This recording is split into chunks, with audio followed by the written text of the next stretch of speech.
Disclaimer भाइयों, ये कहानी पूरी तरह काल्पनिक है, केवल मनोरंजन के लिए बनाई गई है। इसमें शामिल नाम, उत्पाद और घटनाएं वास्तविकता से कोई संबंध नहीं रखती और किसी भी व्यक्ति की या भावना का अपमान नहीं करती। अगर आप हमारे सुपर टॉप लेवल चैनल पर नए हैं तो कृपया करके वीडियो को लाइक करें और चैनल को सब्सक्राइब करना ना भूलें। धन्यवाद। मोकरा औषधि लेने के बाद मलिन कम से कम 3 दिनों के लिए गहरी नींद में सो जाता था। जब मलिन को धीरे धीरे होश आया तो उसने सबसे पहले अपनी मानसिक शक्ति की जांच की। उसे अपने पूरे शरीर में, विशेषकर अपनी मानसिक शक्ति में, शक्ति का तीव्र प्रवाह महसूस हुआ, जो वास्तव में बहुत अधिक बढ़ गई थी। मलिन ने पहले भी मोकरा औषधि का प्रभाव अनुभव किया था। इस बार यह औषधि की उसकी 12वीं खुराक थी, लेकिन औषधि का प्रभाव अभी भी कमजोर नहीं हुआ था। 2-3 और मोकरा औषधि लेने से उसकी मानसिक शक्ति तृतीय स्तर के मंत्र के निर्माण के लिए पर्याप्त हो जाएगी। क्या वहां कोई है? जागने के बाद मलिन अपनी मानसिक शक्ति के विकास की जांच करने में इतना व्यस्त था कि उसे इस बात का एहसास ही नहीं हुआ कि कमरे में कोई दूसरा व्यक्ति भी मौजूद है। स्विश! मलिन ने तुरंत पृथ्वी का आवरण बनाकर अपने पूरे शरीर को सुरक्षित कर लिया। फिर उसने अपनी आंखें खोलीं और कमरे में चारों ओर देखा। जहां मलिन सो रहा था, उससे कुछ ही दूरी पर एक व्यक्ति चुपचाप बैठा था। मलिन के जागने पर उस रहस्यमय व्यक्ति ने धीरे से मुड़कर शांत स्वर में पूछा, क्या तुम जाग गए हो? शिक्षक लियो। मलिन चकित रह गया। उसके कमरे में मौजूद रहस्यमय व्यक्ति वास्तव में जादूगर लियो था। ऐसा भी लग रहा था कि जादूगर लियो काफी समय से वहां मौजूद था। मलिन की हैरानी को भांपते हुए जादूगर लियो खड़ा हुआ और धीरे से बोला, मैं कल ही शाही शहर में आया हूं। मैंने देखा कि आप गहरी नींद में सो रहे थे, इसलिए मैं आपकी रक्षा करने के लिए यहीं रुक गया।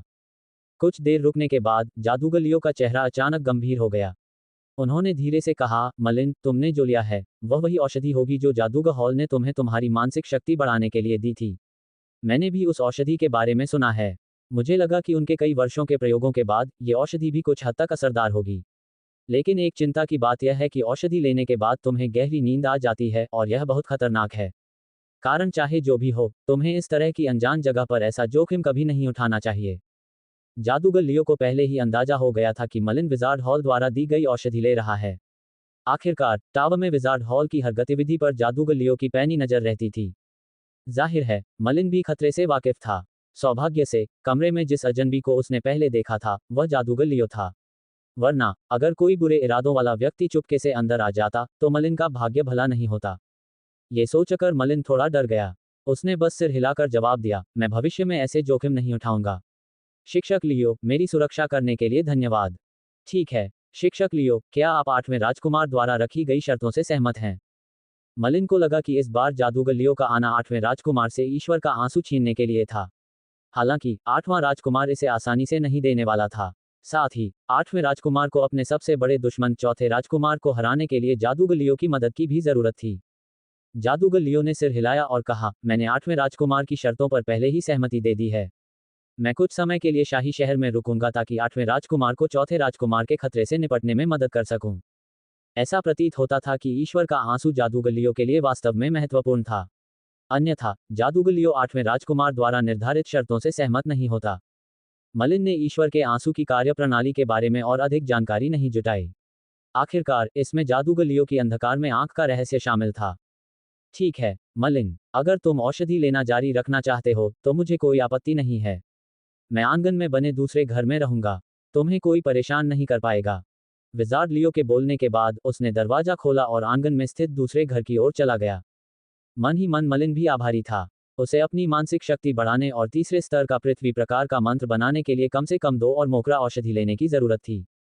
जादूगर लियो की सुरक्षा में मलिन को अब नींद के दौरान आने वाले खतरों से डर नहीं लगता था। इसलिए मोकरा औषधि का सेवन जारी रखते हुए मलिन को सुकून महसूस हुआ। महामहिम, जादूगर टेनिन और जादूगर मोरस्टन आ चुके हैं। विशाल हॉल में 9वें जादूगर ओडन ने चौथे राजकुमार को आदरपूर्वक सूचना दी। चौथे राजकुमार के चेहरे का भाव अचानक बदल गया।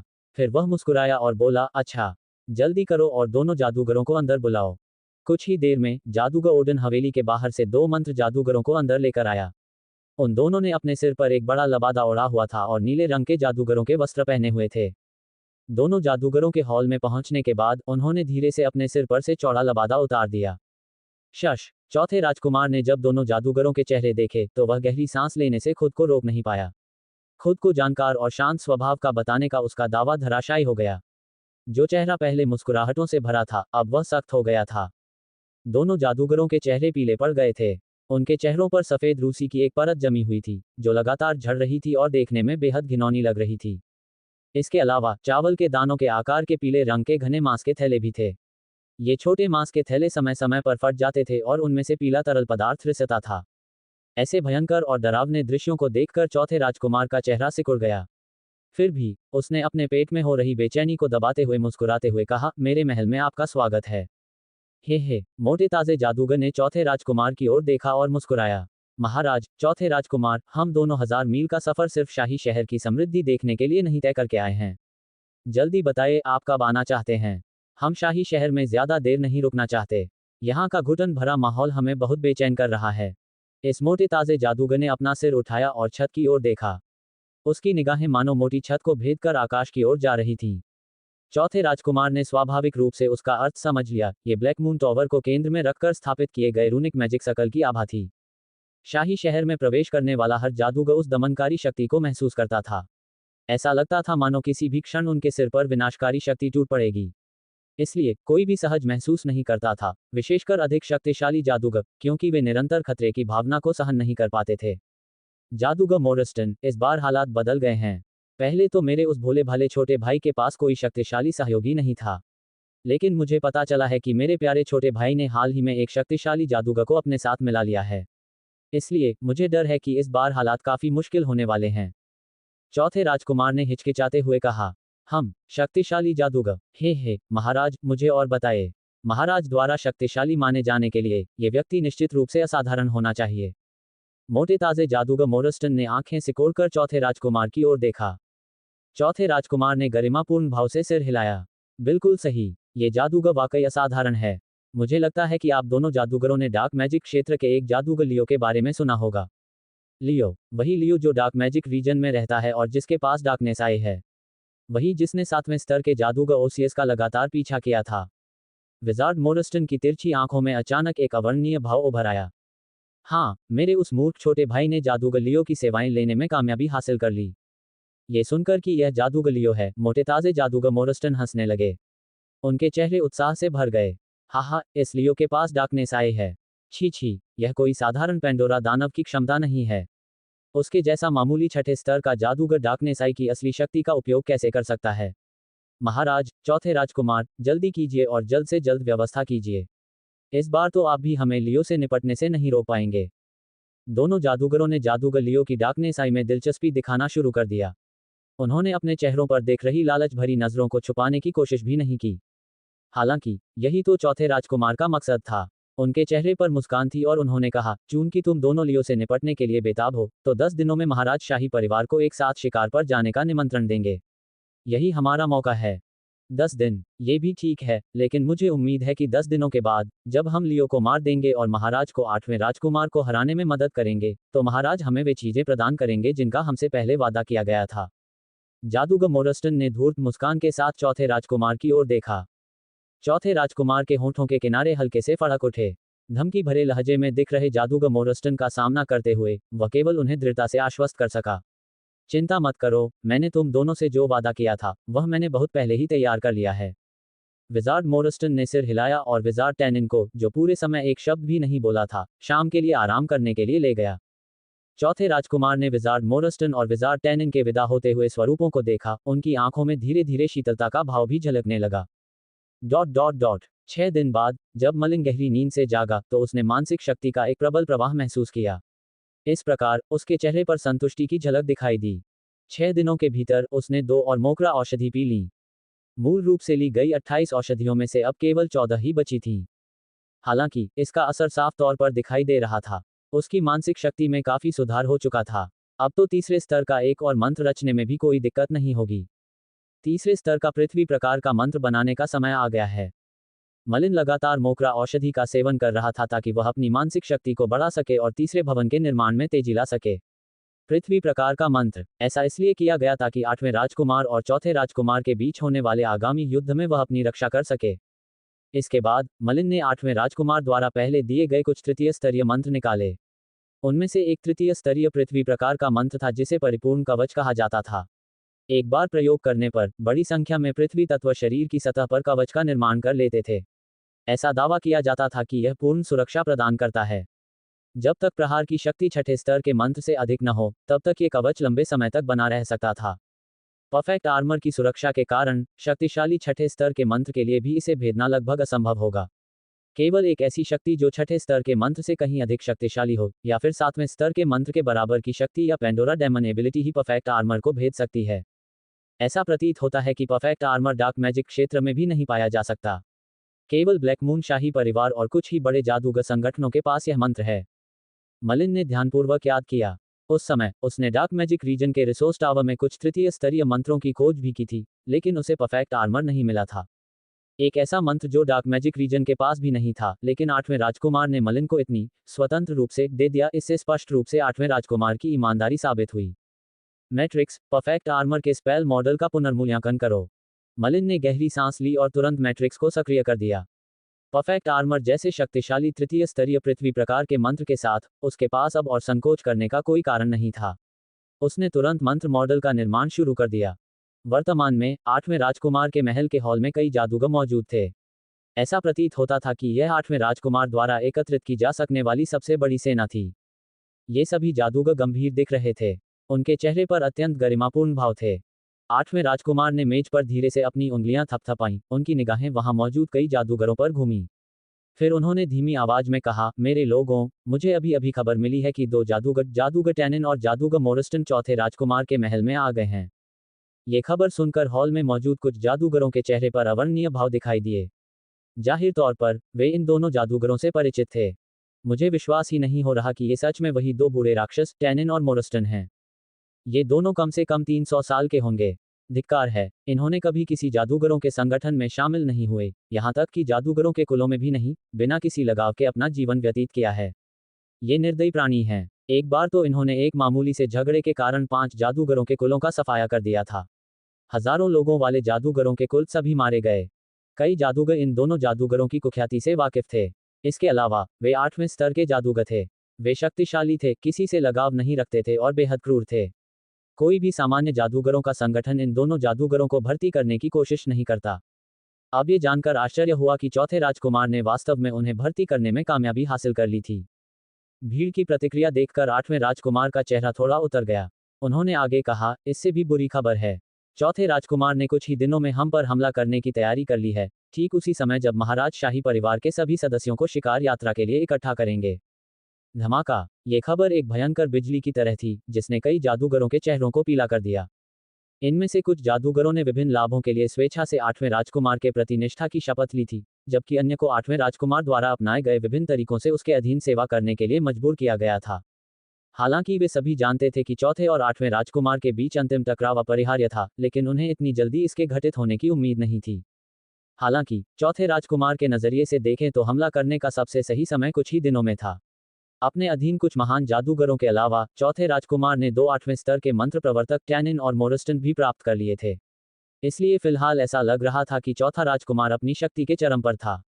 स्वाभाविक रूप से वह इस अवसर का लाभ उठाकर आठवें राजकुमार से युद्ध करना चाहता था और शाही शहर की स्थिति पर नियंत्रण हासिल करना चाहता था।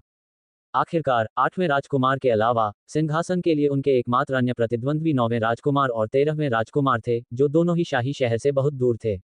इसलिए वे चौथे राजकुमार के लिए कोई बड़ा खतरा नहीं थे। ये देखकर कि अनेक जादूगरों ने एक शब्द भी नहीं बोला, आठवें राजकुमार की आवाज और भी उदास हो गई। मेरे जादूगरों, आपके क्या विचार हैं? चौथे राजकुमार द्वारा 2 8वें स्तर के जादूगरों की सेना एकत्र करने के तथ्य ने कई जादूगरों में हल्की निराशा पैदा कर दी थी, क्योंकि वे 8वें राजकुमार की सेना की सीमा को ठीक से जानते थे। कुछ देर बाद एक जादूगर आगे आया और बोला, महाराज, चाहे कुछ भी हो जाए, हमें जल्द से जल्द तैयारी शुरू करनी होगी। हाँ, हमें वाकई जल्दी तैयारी शुरू करनी होगी। आठवें राजकुमार कुछ देर रुके और फिर अचानक खड़े हो गए। उनके चेहरे पर आत्मविश्वास झलक रहा था। उन्होंने ऊंची आवाज में कहा, चौथे राजकुमार तो पहले से ही तैयार हैं, तो मैं कैसे न हूं? बेशक, तानिन और मोरस्टन से कोई न कोई निपट लेगा। बाकी आप सब जाए और जरूरी तैयारियां कर लीजिए। हम जरा भी भाग्य के भरोसे नहीं रह सकते। जाए और कुछ दिनों में होने वाले अंतिम युद्ध का चुपचाप इंतजार कीजिए। अंतिम लड़ाई। कमरे में मौजूद हर किसी के दिल में हल्की सी सिहरन दौड़ गई। आठवें राजकुमार और चौथे राजकुमार ने इतने वर्षों तक प्रतिस्पर्धा की थी, और यह पहली बार था जब इतने दृढ़ शब्दों का प्रयोग किया गया था। हालांकि आठवें राजकुमार के आत्मविश्वास भरे लहजे ने कुछ जादूगरों को राहत भी दी। चूंकि 8वां राजकुमार इतने वर्षों तक चौथे राजकुमार से मुकाबला करने में सक्षम था, तो क्या वह तैयार नहीं होगा? शायद उसने जादूगर टेनिन और जादूगर मोरस्टन से निपटने के लिए बहुत पहले ही किसी शक्तिशाली जादूगर को भर्ती कर लिया होगा। इस प्रकार कई जादूगर धीरे धीरे हॉल से निकलने लगे, आवश्यक तैयारियां करने लगे और कुछ दिनों बाद होने वाले संभावित टकराव की चुपचाप प्रतीक्षा करने लगे। कई जादूगरों के चले जाने के बाद केवल 3 7वें स्तर के जादूगर ही बचे थे और वे सभी 8वें राजकुमार की ओर देख रहे थे। महामहिम, हमने सुना है कि जादूगर लियो आ गया है। 8वें राजकुमार ने सिर हिलाकर कहा, जी हाँ, जादूगर लियो आ गए हैं। मुझे खेद है कि टेनिन और मोरस्टन के मामले में मुझे जादूगर लियो पर ही भरोसा करना पड़ेगा। ये सुनकर कि 8वें राजकुमार ने 8वें स्तर के 2 जादूगरों, टेनिन और मोरस्टन को जादूगर लियो को सौंपने का इरादा किया है, इन तीनों 7वें स्तर के जादूगरों ने थोड़ा भौहें चढ़ाईं। उनके चेहरों पर चिंता का भाव आ गया क्योंकि जादूगर लियो केवल 6ठे स्तर का जादूगर था। महामहिम, 2 8वें स्तर के जादूगरों से निपटना क्या ये जादूगर लियो के लिए एक कठिन कार्य नहीं होगा? क्या महामहिम को इतना भरोसा है? आत्मविश्वास। 8वें राजकुमार ने नजरें फेर लीं और धीरे से सिर हिलाया। मुझे कोई भरोसा नहीं है, लेकिन इस समय मैं बस कोशिश ही कर सकता हूँ। जादूगर लियो के अलावा आप में से कौन टेनिन और मोरस्टन से निपटने के लिए तैयार है? तीनों 7वें स्तर के जादूगर स्वाभाविक रूप से जादूगर टेनिन और जादूगर मोरस्टन की शक्ति से अवगत थे, इसलिए उन सभी ने हल्के से अपना सिर हिलाया। ठीक है, अब हम जादूगर लियो को ढूंढने चलते हैं और उनसे आगामी युद्ध के बारे में चर्चा करते हैं। चलिए, आप सब मेरे पीछे पीछे जादूगर लियो से मिलने आइए। 8वें राजकुमार के बोलते ही वह 7वें स्तर के 3 जादूगरों के साथ हॉल से बाहर निकल गया। Dot dot dot Gunjan. मलिन की चेतना थोड़ी सी हिल गई। तुरंत ही प्रचुर मात्रा में पृथ्वी तत्व उसकी चेतना में प्रवेश कर गए और एक नया मंत्र स्वरूप तेजी से बनने लगा, जो पृथ्वी तत्वों को जादुई शक्ति में परिवर्तित कर रहा था। तीसरे स्तर का पृथ्वी प्रकार का मंत्र उत्तम कवच निर्माण अंततः सफल हुआ। मलिन ने राहत की एक लंबी सांस ली। लगातार 2 बार मोकरा औषधि का सेवन करने के बाद उसकी मानसिक शक्ति में वाकई वृद्धि हो गई थी। हालांकि परिपूर्ण कवच की प्रक्रिया में काफी समय लगा। इस समय मलिन की चेतना में विभिन्न रंगों की रोशनी टिमटिमा रही थी। यदि इसे आंखों से देखा जा सकता तो यह देखकर आश्चर्य होता कि इनमें से प्रत्येक रंगीन रोशनी एक मंत्र मॉडल का प्रतिनिधित्व कर रही थी। 0 स्तर के मंत्रों से लेकर तृतीय स्तर के मंत्रों तक कुल मिलाकर 20 स्पेल मॉडल मौजूद थे। मलिन 6 तत्वों का जादूगर था। 6 0 स्तरीय मंत्र मॉडल, 6 प्रथम स्तरीय मंत्र मॉडल और 6 द्वितीय स्तरीय मंत्र मॉडल, साथ ही नवनिर्मित तृतीय स्तरीय मंत्र डार्कनेस वोटेक्स, कंडेंसर्ड फायर और परफेक्ट आर्मर। कुल मिलाकर 21 मंत्र। बहुतों को ये बात पता नहीं थी कि मलिन उस समय के नौसिखिए जादूगर से विकसित होकर अब एक ऐसे जादूगर बन चुका था जिसने 21 मंत्र मॉडल बनाए थे। बड़ी संख्या में मंत्र मॉडल चुपचाप उसकी चेतना में बिल्डिंग ब्लॉक की तरह परत दर परत जमा होते हुए पड़े थे, जो देखने में बेहद शानदार लग रहे थे। विशेष रूप से कई स्पेल मॉडल अभी भी तत्वों को अवशोषित कर रहे थे और उन्हें जादुई शक्ति में परिवर्तित कर रहे थे, जिसे बाद में स्पेल मॉडल में संग्रहित किया जा रहा था। 21 स्पेल मॉडल एक साथ तत्वों को अवशोषित कर रहे थे, जिससे लगभग एक छोटा सा तत्वों का तूफान बन गया था। हालांकि जागरूकता में इन तत्वों को विभिन्न मंत्र मॉडलों द्वारा व्यवस्थित और क्रमबद्ध तरीके से अवशोषित और रूपांतरित किया गया था। वास्तव में उसकी जानकारी में कई मंत्र मॉडल मौजूद थे। भविष्य में चौथे स्तर के मंत्र, 5वें स्तर के मंत्र, 6ठे स्तर के मंत्र और 9वें स्तर तक के मंत्र होंगे। उस समय तक मंत्रों की संख्या इतनी विशाल हो जाएगी कि उसकी कल्पना करना भी असंभव होगा। मंत्रों का संयोजन महान जादूगरों की विशेषता थी। चेतना में मौजूद इन मंत्रों को भी आपस में मिलाया जा सकता था। भले ही किसी जादूगर ने मंत्र संयोजन के स्तर तक न पहुंचा हो, फिर भी इसकी कठिनाई का अंदाजा लगाया जा सकता है। यह आश्चर्य की बात नहीं है कि महान जादूगरों की संख्या इतनी कम है। मलिन ने धीरे से अपना सिर हिलाया। महान जादूगर का स्तर अभी भी उससे बहुत दूर था, इसलिए उसने तुरंत इन विचारों को अपने मन से निकाल दिया। कुछ क्षण प्रतीक्षा करने के बाद मलिन ने अपनी चेतना में परफेक्ट आर्मर के मंत्र मॉडल को देखा। इसे 1 या 2 बार प्रयोग किया जा सकता था, इसलिए मलिन ने तुरंत परफेक्ट आर्मर का प्रयोग किया। मलिन को परफेक्ट आर्मर से बहुत उम्मीदें थीं। परफेक्ट आर्मर हासिल करने से उसे सुरक्षा का भरपूर आश्वासन मिलेगा। उत्तम कवच। खाकी रंग की एक रोशनी तेजी से चमकी। पलक झपकते ही मलिन के शरीर पर एक कवच तेजी से बन गया। ये कवच बेहद भारी प्रतीत होता था। इसने मलिन के पूरे शरीर को ढक रखा था। इसे कवच कहा जा सकता है, लेकिन वास्तव में यह एक मायावी प्रकाश था जिसमें कोई भी कोणीय अवरोध नहीं था। किसी भी कोण से किए गए हमले इस परिपूर्ण कवच द्वारा अवरुद्ध हो जाते थे। मलिन धीरे से खड़ा हुआ, परिपूर्ण कवच की शक्ति का आनंद लेते हुए। ये परिपूर्ण कवच मूल रूप से तृतीय स्तर का मंत्र था। यद्यपि इसकी रक्षात्मक शक्ति अत्यंत प्रबल थी, फिर भी इसे परिपूर्ण कहना कठिन था। फिर भी तृतीय स्तर का मंत्र कितना भी शक्तिशाली क्यों न हो, उसकी भी एक सीमा होती है। हालांकि मलिन द्वारा विकसित पांडोरा डेमन एबिलिटी फ्यूज अर्थ के जुड़ने से स्थिति बिल्कुल अलग हो जाएगी। ये परफेक्ट आर्मर की ताकत को कई गुना बढ़ा सकता है और इसकी रक्षात्मक शक्ति में भी काफी सुधार कर सकता है। केवल एक ऐसी शक्ति जो लगभग छठे स्तर से भी कहीं अधिक है। इस स्तर के मंत्र से परिपूर्ण कवच की रक्षा को भेदने की संभावना होगी। एक तरह से देखा जाए तो ये परफेक्ट आर्मर अब मलिन का सबसे शक्तिशाली हथियार प्रतीत होता था।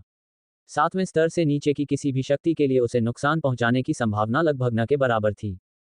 बेशक अगर उसका प्रतिद्वंदी कोई ऐसा जादूगर होता जिसके पास पांडोरा डायमंड की क्षमता होती, जैसे कि विजार्ड लियो जिसके पास डार्कनेस आई होती, तो मलिन के परफेक्ट आर्मर में पांडोरा डायमंड की क्षमता फ्यूजर से मिला संवर्धन भी व्यर्थ होता। जब मलिन ने परफेक्ट आर्मर की शक्ति का अनुभव किया तो उसे एक नई खोज हुई। पता चला कि परफेक्ट आर्मर द्वारा खपत की जाने वाली जादुई शक्ति बहुत कम थी। परफेक्ट आर्मर को धारण करने के प्रारंभिक चरणों में अत्यधिक जादुई शक्ति को मुक्त करने की आवश्यकता को छोड़कर इसके रखरखाव के लिए केवल थोड़ी सी जादुई शक्ति की आवश्यकता होती थी। इससे जादूगरों के बीच युद्ध का समय भी काफी बढ़ सकता था क्योंकि इसमें बहुत अधिक जादुई शक्ति खर्च नहीं होती थी। अब मैं 7वें स्तर से नीचे के किसी भी जादूगर का सामना करने की हिम्मत रखता हूं। मलिन आत्मविश्वास से भरा हुआ था। अब जब उसने परिपूर्ण कवच का निर्माण पूरा कर लिया था और अपनी सुरक्षा सुनिश्चित कर ली थी, तो उसने अपनी असली ताकत को उजागर करना अभी शुरू ही किया था। अब उन्हें सचमुच एक शक्तिशाली जादूगर माना जा सकता है। इसके अलावा चौथे स्तर का जादूगर बनने के बाद वह 7वें स्तर के जादूगरों से लड़ने में सक्षम हो गया। शायद वह निकोला की तरह महान जादूगर बन सकता है, जिसने चौथे स्तर का जादूगर रहते हुए ही 7वें स्तर के जादूगर को मार गिराया था। अरे, कोई तो यहाँ है। मलिन पहले ही जाग चुका था और उसकी मानसिक शक्ति लगातार बाहर की स्थिति पर नजर रख रही थी। उसने आंगन के बाहर कुछ अजनबियों को देखा। इसके बाद मलिन ने दरवाजा खोला और देखा कि 4 लोग आंगन में आ रहे हैं। महामहिम 8वें राजकुमार। मलिन ने चारों ओर नजर घुमाई और पहचान लिया कि आगे चल रहा व्यक्ति 8वां राजकुमार था, जबकि उसके पीछे चल रहे 3 जादूगर वही 3 7वें स्तर के जादूगर थे जिनसे मलिन पहले मिल चुका था। 8वें राजकुमार अपने साथ 3 7वें स्तर के जादूगरों को लाए थे। निश्चित रूप से कुछ बहुत बड़ा घटित हुआ था। 8वें राजकुमार ने आवाज सुनी और अपना सिर उठाया। मलिन को देखते ही उसके चेहरे पर एक मुस्कान आ गई। जादूगर मलिन, पिछली बार जब मैं आया था तब आप सो रहे थे। मलिन थोड़ा हैरान था। पता चला कि 8वां राजकुमार पहले भी आ चुका था। जब वह गहरी नींद में होता था तो वास्तव में बहुत खतरनाक होता था क्योंकि उसे पता नहीं होता था कि क्या होगा।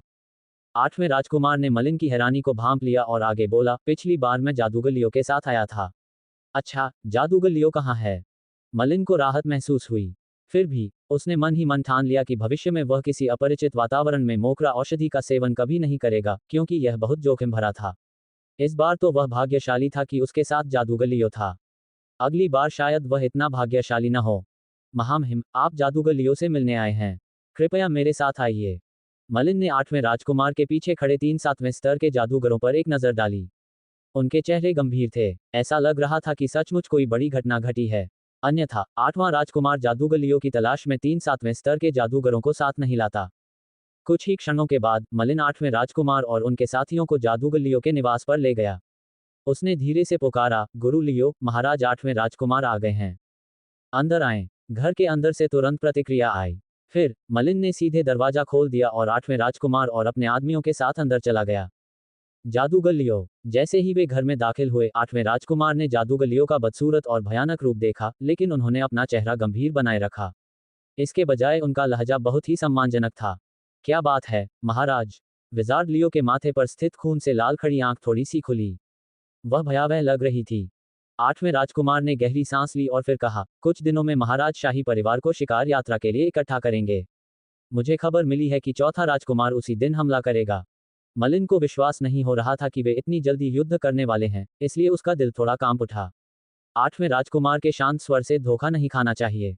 दरअसल यह एक महत्वपूर्ण घटना थी जो सिंहासन के भविष्य का फैसला करेगी। अंततः सिंहासन के लिए प्रतिस्पर्धा करने की क्षमता रखने वाले शाही परिवार के सदस्यों में से केवल चौथे राजकुमार के पास ही ऐसी योग्यताएं और शक्तियां थीं। उनमें से चौथे राजकुमार और 8वें राजकुमार के पास ही सबसे अधिक संभावना थी।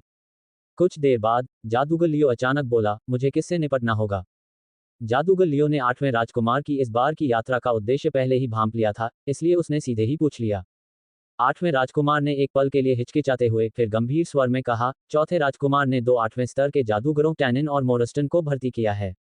मैं जादूगर लियो से इन दोनों जादूगरों को काबू में करने में मदद करने का अनुरोध करता हूँ। क्या 2 8वें स्तर के जादूगर? मलिन का चेहरा थोड़ा उदास हो गया। उसने तुरंत जादूगर लियो की ओर देखा। वह जानता था कि जादूगर लियो की अंधकार में आंख अत्यंत शक्तिशाली थी, क्योंकि उसने एक बार ओज़मू के 7वें स्तर के जादूगर ओसियस का पीछा करके उसे मार डाला था। इसके अलावा उसे इसके लिए केवल अपना हाथ गंवाना पड़ा था। फिर भी 8वें स्तर के जादूगरों से निपटना एक बेहद कठिन कार्य था। 8वें राजकुमार ने अपनी निगाहें जादूगर लियो पर टिका दी। ये स्पष्ट था कि वह बेहद घबराया हुआ था। यदि जादूगर लियो सहमत नहीं होता, तो कुछ ही दिनों में चौथे राजकुमार को हराने का उसका कोई मौका नहीं बचता। कुछ देर बाद जादूगर लियो के माथे पर खड़ी लाल आंख धीरे धीरे बंद हो गई। फिर जादूगर लियो ने शांत भाव से कहा, सब कुछ हो जाने के बाद मुझे ईश्वर के आंसू की आवश्यकता होगी। 8वें राजकुमार के चेहरे पर परमानंद का भाव था और वह हंस पड़ा। हाँ, बिल्कुल, ईश्वर के आंसू के अलावा अगर जादूगर लियो की कोई और इच्छा हो तो बेझिझक बताएं। भले ही मैं अभी उसे पूरा न कर पाऊं, लेकिन भविष्य में जब मैं ब्लैक मून राज्य का राजा बनूंगा तो उसे पूरा करने की पूरी कोशिश करूंगा। 8वें राजकुमार का चेहरा अत्यंत गंभीर था। उनका ये वादा भी बहुत महत्वपूर्ण था। उनसे ऐसा वादा करवाना बहुत मुश्किल था। हालांकि जादूगर लियो ने इसके अलावा और कुछ नहीं मांगा। इस बार शाही शहर आने का उनका एकमात्र उद्देश्य ईश्वर का आंसू प्राप्त करना था। इसके अलावा किसी और चीज में उनकी रुचि नहीं थी। मलिन अवाक रह गया, लेकिन अंततः उसने कुछ नहीं कहा। क्योंकि जादूगर लियो ने अपना मन बना लिया था, इसलिए कोई भी उसका निर्णय नहीं बदल सकता था। मलिन जादूगर लियो के व्यक्तित्व को अच्छी तरह समझता था, इसलिए वह चुप ही रह सका। इसके अलावा चूंकि जादूगर लियो सहमत हो गया था, इसका मतलब था कि मलिन को उस पर कुछ हद तक भरोसा था। महामहिम, जादूगर लियो द्वारा 8वें स्तर के 2 जादूगरों टैनिन और मोरिस्टन को रोके रखने से हमारा सबसे बड़ा खतरा टल जाएगा। हालांकि चौथे राजकुमार के अधीन 9 प्रमुख जादूगर अभी भी मौजूद हैं। 8वें राजकुमार के पीछे दुबला पतला दिखने वाला जादूगर आगे बढ़ा और बोला। 9 मुख्य जादूगरों का जिक्र करते हुए वह रुका और मलिन की ओर देखा। फिर मुस्कुराते हुए बोला, बेशक, क्योंकि मलिन ने चौथे राजकुमार के 7वें जादूगर को मार डाला है, अब केवल 8 मुख्य जादूगर ही बचे हैं। पहले, दूसरे और तीसरे जादूगर सभी 7वें स्तर के मंत्र प्रबंधक हैं, इसलिए उन्हें हम तीनों बुरे आदमियों को सौंपा जा सकता है। फिर भी शेष 5वें, 6ठे, 8वें और 9वें जादूगर सभी 6ठे स्तर के मंत्र प्रबंधक हैं और उनसे निपटना बहुत मुश्किल है। किसी को नहीं पता था कि चौथे राजकुमार के 9 प्रमुख जादूगरों और 8वें राजकुमार के जादूगरों ने कितनी बार एक दूसरे से गुप्त रूप से और सार्वजनिक रूप से युद्ध किया था। दोनों पक्ष एक दूसरे को बहुत अच्छी तरह जानते थे। ये दावा किया जा सकता है कि विजार्ड टैनिन और विजार्ड मोरिस्टन के बिना भी चौथे राजकुमार के अधीन मंत्र प्रयोगकर्ताओं की समग्र शक्ति 8वें राजकुमार की तुलना में अधिक मजबूत थी। उनमें सबसे शक्तिशाली 9 प्रमुख जादूगर थे। 8वें राजकुमार ने भी भौहें चढ़ाते हुए कहा, अभी भी 5 छठे स्तर के जादूगर बचे हैं। और वे साधारण छठे स्तर के जादूगर नहीं हैं। हमारे पास पहले से ही 4 छठे स्तर के जादूगर हैं, इसलिए हम मुश्किल से ही उनका सामना कर पाएंगे। फिर भी 2 छठे स्तर के जादूगर बचे हैं, जिनका सामना मैं स्वयं करूंगा। शायद बहुत से लोग भूल गए थे कि 8वें राजकुमार स्वयं छठे स्तर के जादूगर थे। इसके अलावा शाही परिवार के सदस्य होने के नाते 8वें राजकुमार कोई साधारण छठे स्तर के जादूगर नहीं थे। उनकी शक्ति अतुलनीय थी और उनके पास शक्तिशाली पेंडोरा दानव क्षमताएं भी थीं। परफेक्ट आर्मर बनाने और फायरी कोलैप्स प्राप्त करने के बावजूद भी मलिन ने 8वें राजकुमार को हराने की हिम्मत नहीं की। मलिन को विश्वास था कि वह 7वें स्तर से नीचे की किसी भी शक्ति का सामना कर सकता है, लेकिन ये केवल मंत्रों के संदर्भ में था। यदि किसी पेंडोरा दानव की क्षमता, विशेषकर शक्तिशाली क्षमताओं ने द्वितीय चरण प्राप्त कर लिया होता, तो उससे निकलने वाली शक्ति संभवतः 7वें स्तर के मंत्रों तक पहुंच सकती थी या उससे भी अधिक हो सकती थी। ब्लैक मून राजपरिवार की नींव को देखते हुए उनके पास इतनी शक्तिशाली पेंडोरा दानव शक्तियां न होना असंभव था।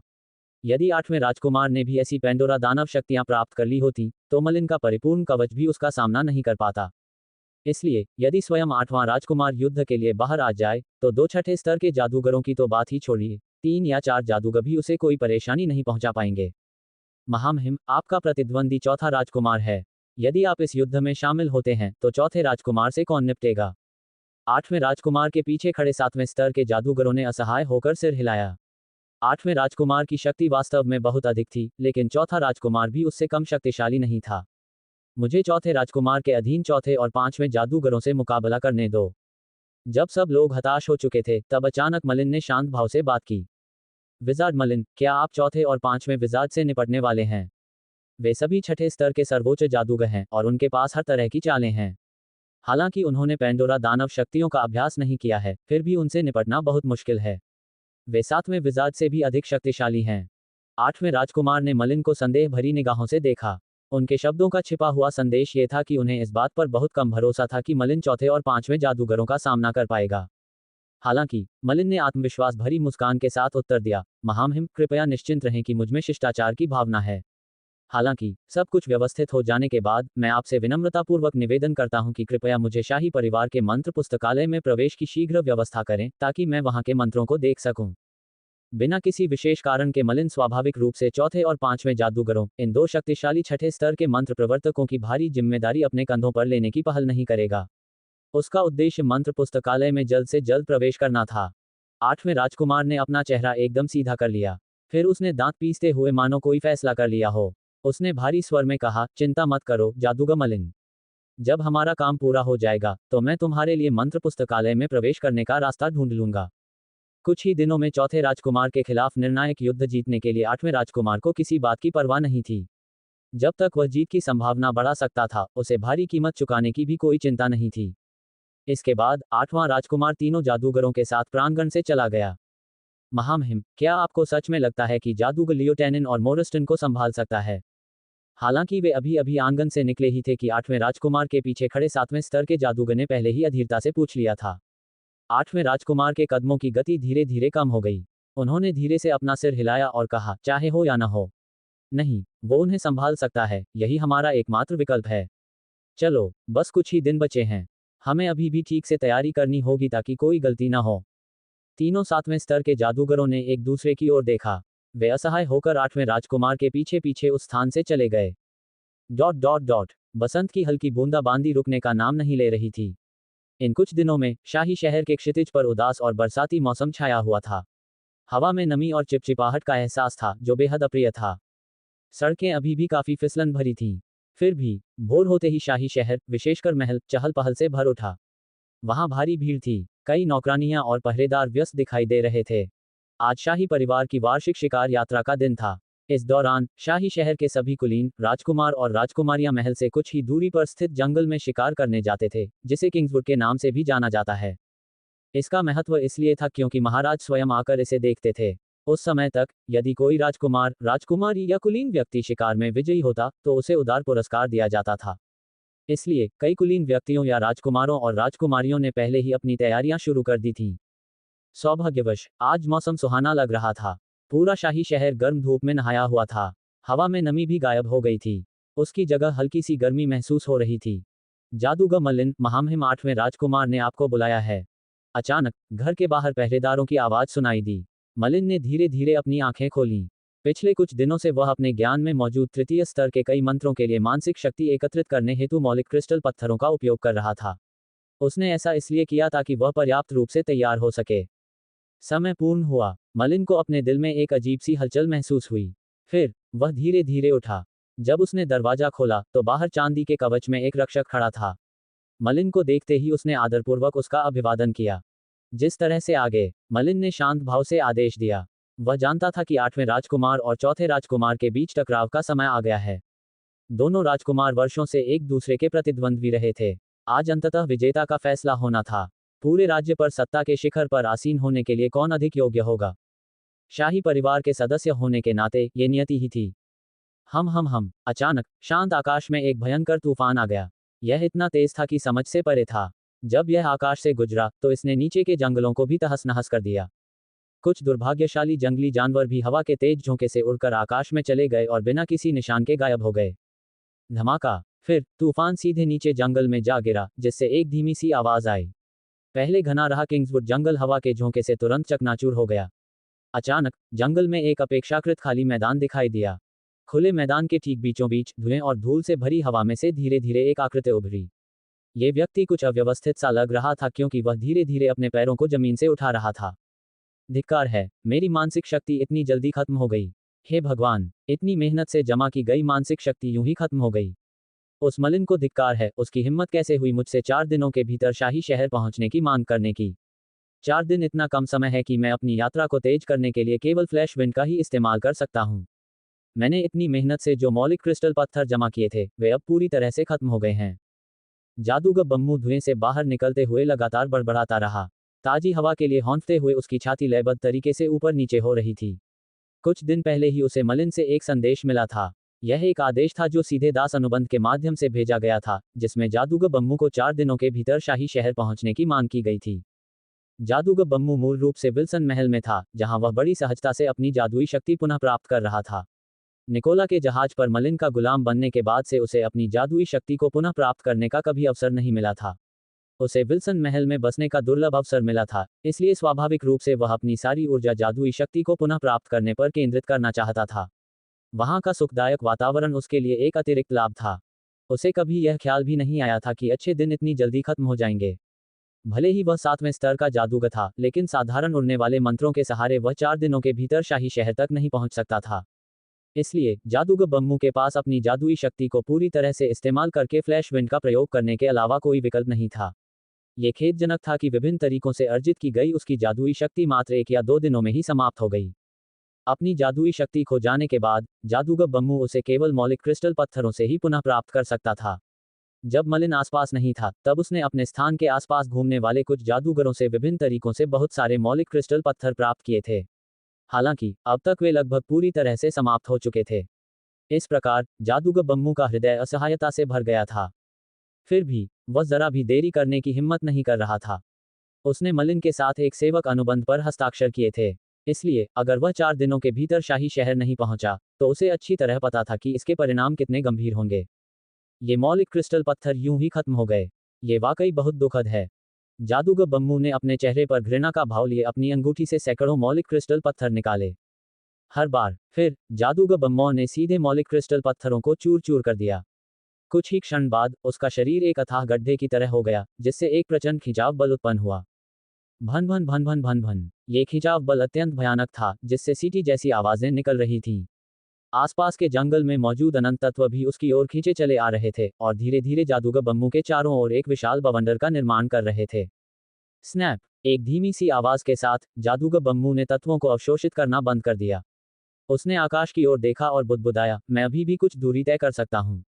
मेरी जादुई शक्ति भी आधी वापस आ गई है। चलो।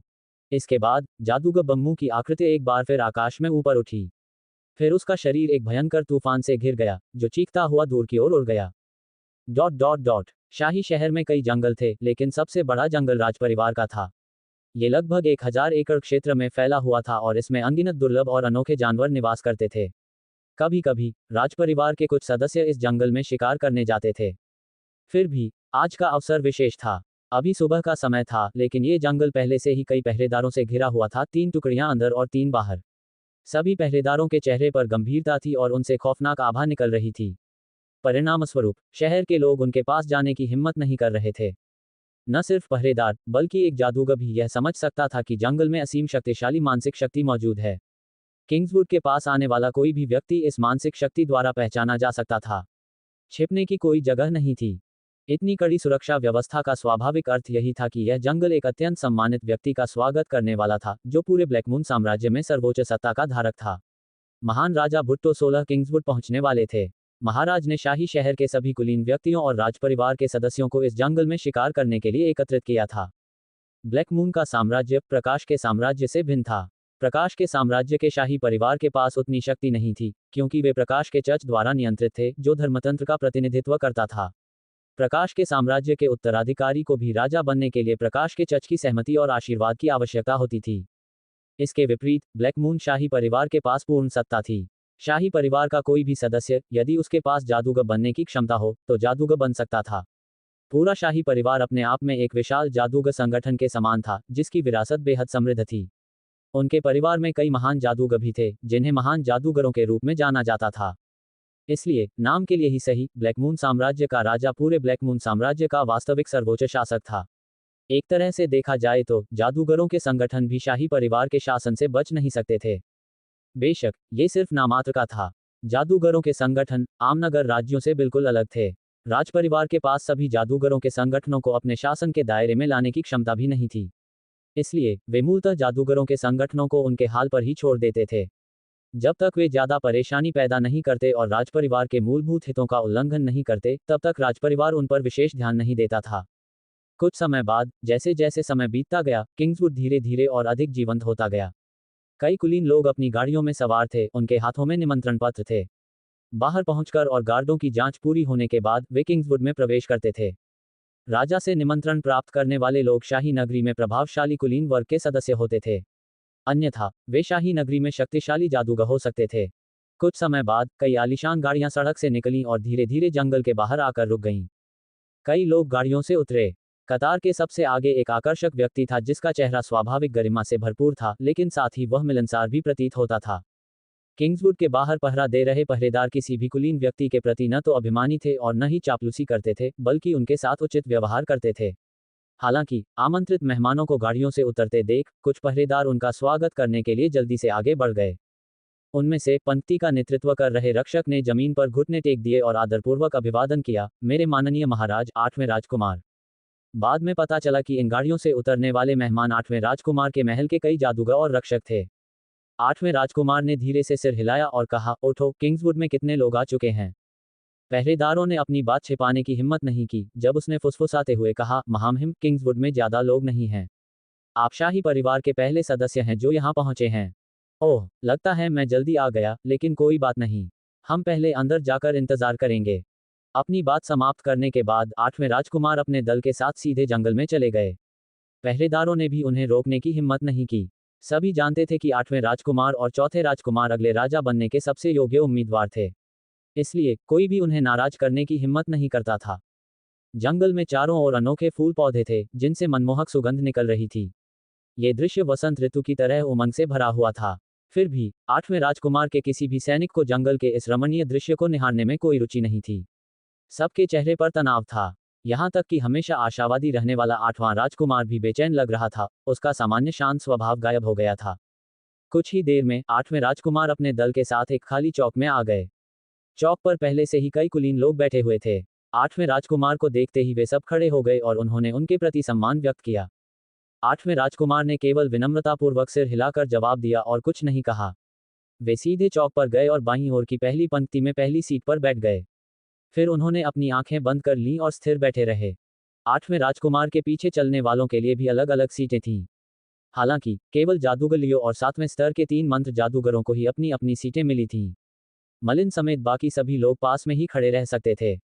जादूगर लियो ने अपने सिर पर एक विशाल लबादा ओढ़ रखा था, जिससे वह दृश्य और बेहद रहस्यमय लग रहा था।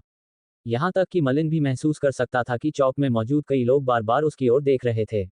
जादूगर लियो, ऐसा प्रतीत होता है कि किसी बात पर फुसफुसा रहे हैं। उस बात से मलिन अप्रभावित रहा। भीतर से वह भी शांत और स्थिर था। फिर भी दास अनुबंध के माध्यम से उसे अक्सर जादूगर बम्मू के ठिकाने का आभास हो जाता था। इससे पहले मलिन ने दास अनुबंध का उपयोग करके जादूगर बम्मू को सूचित किया था कि उसे 4 दिनों के भीतर शाही शहर में पहुंचना होगा। उसने ये सूचना कुछ दिन पहले ही दी थी, जब उसे पता चला कि 8वां राजकुमार ठीक उसी दिन चौथे राजकुमार से युद्ध करेगा। विजार्ड बम्मू, जो उसका रहस्यमय नया सहायक है, के साथ यह अंतिम परिणाम में एक निर्णायक कारक साबित हो सकता है। हालांकि प्रकाश नगर शाही नगर से बहुत दूर था। उस समय मलिन, नाग एल्डर और अन्य लोगों ने शाही नगर तक पहुंचने के लिए पूरे 1 महीने तक पैदल यात्रा की थी। मलिन को यह भी पक्का नहीं था कि जादूगर बम्मू समय पर पहुंच पाएगा या नहीं।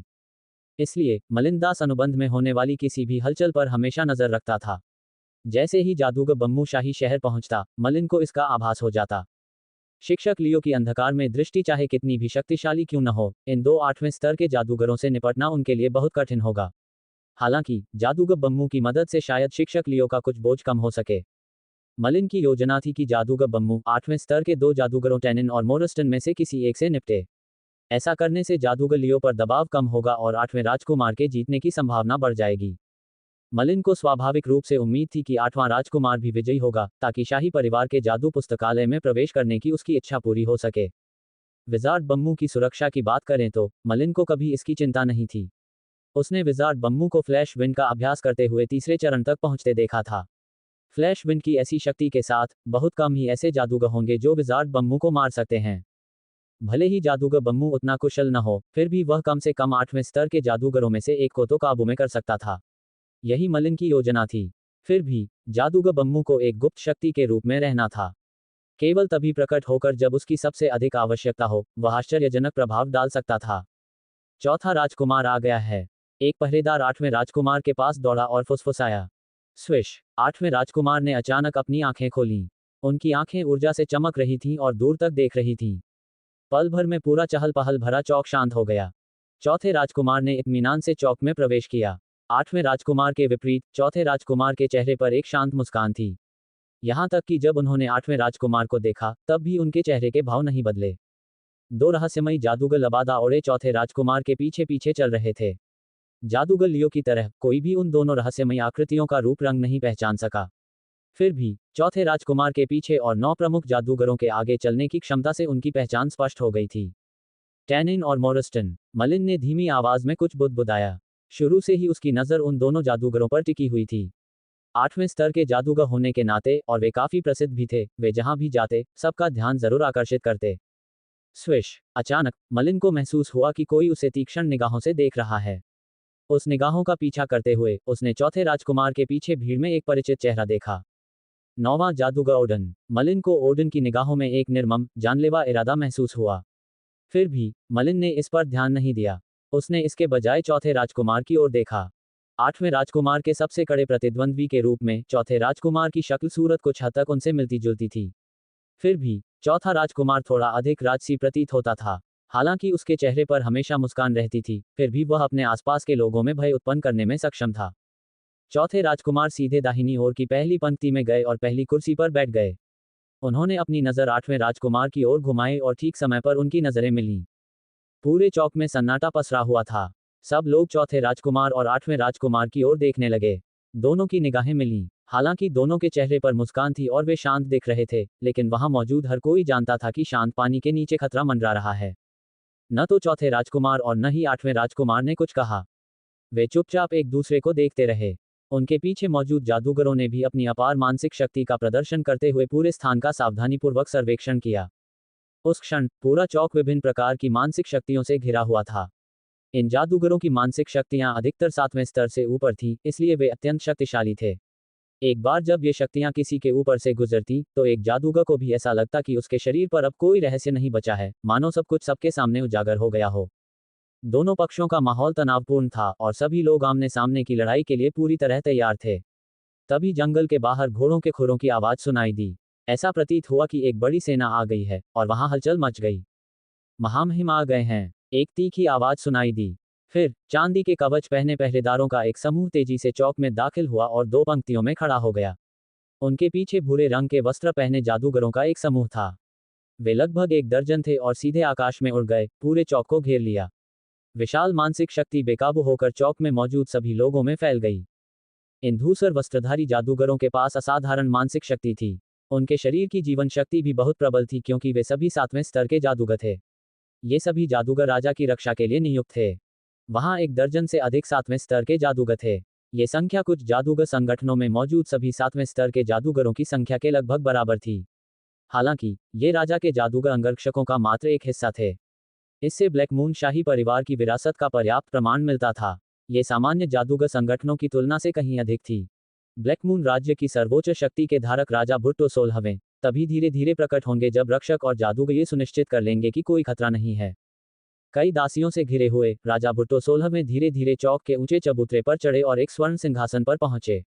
वहां केवल राजा ही बैठ सकते थे।